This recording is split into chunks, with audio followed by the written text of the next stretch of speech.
नमस्कार, मैं सुनीता राठी एक बार फिर से अपने चैनल पे आपका स्वागत करती हूँ। आपको आईब्रो करनी है, तो इतने सारे पॉइंट्स तो मैंने आपको बताए, अब और क्या ध्यान रखना है? जब आप प्रैक्टिकली आईब्रो करने जा रहे हैं, तो चाहे कैसी भी फेस शेप हो, आपको आईब्रोज की लेंथ कैसे मेजर करनी है, ठीक है? तो गॉड ने हमें बहुत ही प्रॉपर मेजरमेंट से सारी चीज़ें दे रखी हैं, शुक्राना मालिक का कि हमारी आईज़ जो है एक यहाँ ऐसे नहीं है। बीच में हमारी नोज है, इक्विवेलेंट डिवाइडेड होके पूरा फेस का बिल्कुल बीचों बीच हमें नोज दी गई है। तो हमने नोज को मेजरमेंट मान लेना है। सपोज ये आपकी नोज है, यहाँ पे इस नोज की मेजरमेंट से आपने लेना कैसे है, थ्रेड को इस तरीके से मेजर करना है। किसी किसी की आईब्रोज यहाँ से अच्छे से बंद होती हैं, ठीक है? तो आप कितना गैप रखेंगे यहाँ पे? कोई कहता है 1 फिंगर, 2 फिंगर, 3 फिंगर, नहीं। आपको नोज की मेजरमेंट लेनी है, थ्रेड से आपको इस तरीके से नापना है। यहाँ पे नोज का जो ये वाला मेजरमेंट है इस तरीके से, यानी कि इससे इधर वाले बाल आपको हटा देने हैं, ठीक है? थ्रेडिंग कर देनी है। अब लास्ट में कहाँ तक आईब्रोज रहेंगी? किसी की आईज तो छोटी हैं, किसी की बड़ी हैं, आलमंड शेप है, तो आईज की भी शेप अलग अलग हो सकती है, ठीक है? तो लेंथ कितनी आप रखेंगे? लेंथ आपको रखनी है नोज के कॉर्नर से लेके आपको आईज के एंड तक, यहाँ तक। तो यानी कि लास्ट के जो वो बाल होंगे, यहाँ से लेके ये जो दिखा रखी है एंड, यहाँ से लेके इससे आगे आईब्रोज नहीं जाएगी, इससे आगे जितने भी हेयर हैं वो आपको हटा देने हैं। तो यानी कि ये हमारा स्टार्टिंग पॉइंट हो गया और ये एंड पॉइंट हो गया यहाँ पे, और यहाँ पे ये निकल आया। अब आर्च कहाँ पे बननी चाहिए? मैंने बहुत सारे क्लाइंट्स को देखा है, उनकी आईब्रोज खराब होते हुए उनकी आर्च जो होती है ना, वो या तो यहाँ मिलेगी या फिर बिल्कुल पीछे मिलेगी। तो आर्च कैसे आप डिसाइड कर सकते हैं? आर्च के लिए आप उनको सामने देखने के लिए बोलेंगे और थ्रेड पे पाउडर लगा के आप उनको मेजर कर सकते हैं। उस बॉल, आई बॉल जो है हमारी राउंड बॉल, उसके कॉर्नर से होते हुए यहाँ जाएगी। और दूसरा आइडिया मैं आपको दे देती हूँ, जैसे कि ये वाला जो हिस्सा है ये हमेशा बिगर मिलेगा, ठीक है? यानी कि थर्ड फोर्थ पार्ट ज्यादातर आपको मिलेगा, और ये वाला जो पार्ट है ये आपको 1/4 मिलेगा। यानी कि आर्च आर्च का जो पार्ट होता है ये छोटा होता है इस साइड से। तो आपको इसी तरीके से बैलेंस करनी है। आर्च को खत्म करके अगर आप यहाँ पे ले आओगे तो वो लुक अच्छी नहीं देगा। इसीलिए आपको ध्यान रखना है, जब भी आर्च क्रिएट कर रहे हैं तो पूरी शेप खराब हो सकती है। तो आर्च का ध्यान रखने के लिए हमें नोज के इस पॉइंट से लेके आपको थ्रेड को डायगनली प्लेस करना है बॉल के थ्रू। या तो आप मीडियम से ले सकते हैं या फिर इधर से ले सकते हैं। अब इनकी आर्च दो जगह क्रिएट हो सकती है। अब जैसे कि फेस शेप के अंदर था, आपको अगर किसी की आर्च उठा के देनी है, ठीक है, तो आप हाई राइज कर सकते हो यहाँ पॉइंट पे। अगर आपको किसी की लो आर्च बनानी है तो आप यहाँ पे आर्च दे सकते हो। जैसे कि सेम आईब्रो को मैं यहाँ पे ऐसे थ्रेड से ऐसे ऐसे आर्च आ जाएगी। इस तरीके से आप काम कर सकते हो। तो ये थोड़े बहुत डिफरेंसेस होते हैं जो आपके काम को यूनिक बनाते हैं, आपको स्पेशल बनाते हैं, और आप ही से थ्रेडिंग कराना पसंद करते हैं। तो जो मेरा 15 साल का एक्सपीरियंस था वो मैंने आपके साथ शेयर किया है, और आपका क्या एक्सपीरियंस है मुझे कमेंट करके जरूर बताना। वैसे तो स्टूडेंट्स को ये काम बहुत ज्यादा मुश्किल लगता है, पर आज आपका काम मैं आसान कर देने वाली हूँ, किस तरीके से आपको थ्रेड चलाना है। तो सबसे पहले जो बिगनर्स हैं वो सिर्फ प्रैक्टिस करेंगे कि थ्रेड को कैसे होल्ड करना है, थ्रेड को हमें सीजर के स्ट्रोक्स में चलाना कैसे है। तो सबसे पहले ऐसा नहीं कि आपने आज सीजर बनाना सीख लिया और अभी से आप आईब्रोज बनाने लग जाएंगे, क्योंकि या तो कट लग सकता है या फिर प्रेशर आप कितना देंगे, धागा बार बार टूटेगा।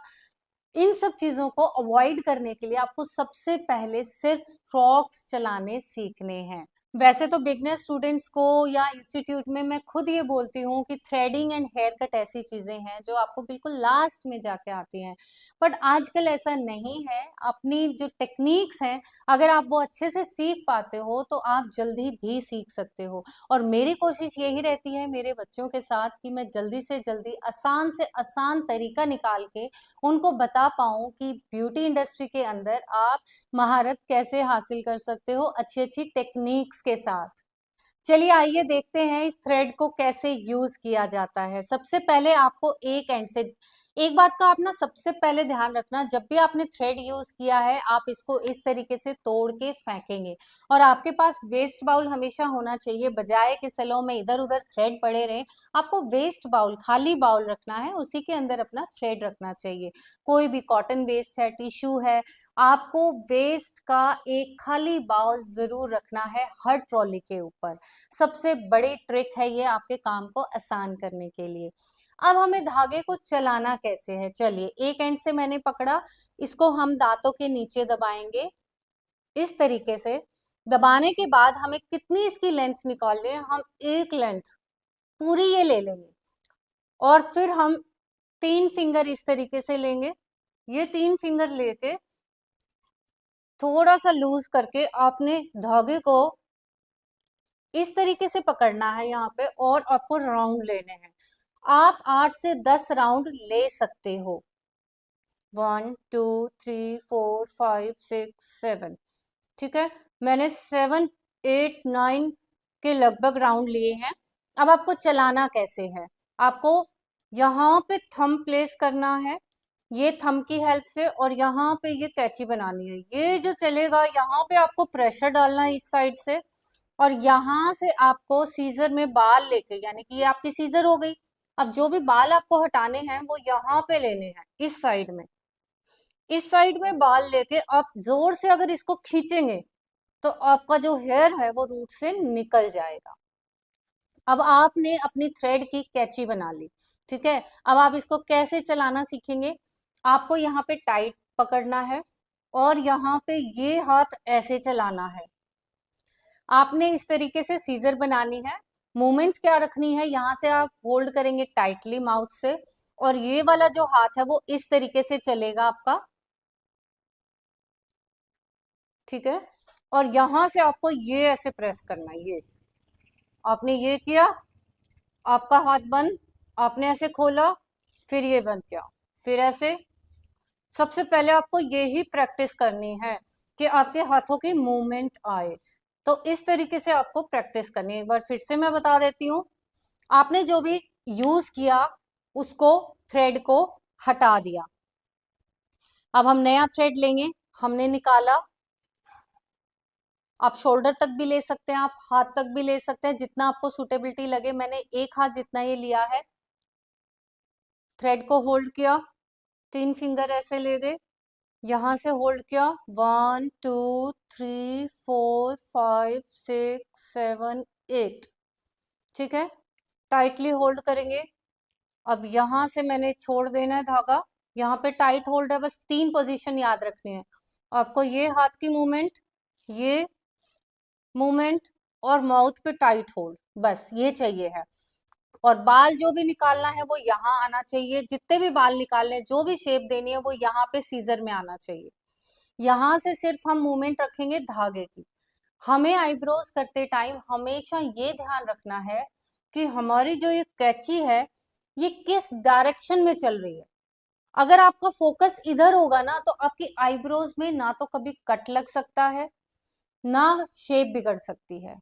कभी भी शेप नहीं बिगड़ेगी अगर आपका फोकस यहाँ है कि ये कौन से बाल निकाल रही है, ये जो सीजर के स्ट्रोक्स हैं ये कौन से और कितने बाल निकल रहे हैं। उस तरीके से अगर आप ध्यान रखेंगे तो कभी भी आपकी आईब्रो की शेप बिगड़ेगी नहीं। अब देखिए, ऐसे किया। अगर आपको शॉर्ट करना है, आप इंडेक्स फिंगर की हेल्प ले सकते हो, इस पे कर सकते हो लूज एंड टाइट, ऐसे लूज थंब से चला सकते हो या फिर इंडेक्स फिंगर। अब चलाएंगे कैसे, एक बार फिर से बता देती हूँ। आपने मूवमेंट ये रखनी है इसकी, और इसकी ये रखनी है। इसको अप किया, इसको ऐसे, इसको अप किया, इसको ऐसे। चलो इस तरीके से।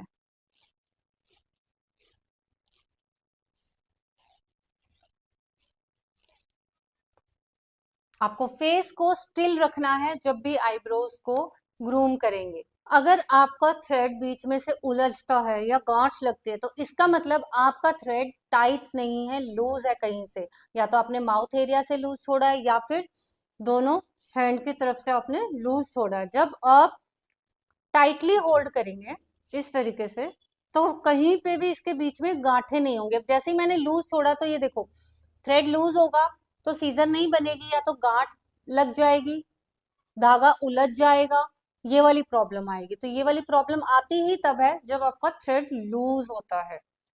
तो इन सब बातों का ध्यान आपको रखना है आईब्रोज बनाने के लिए।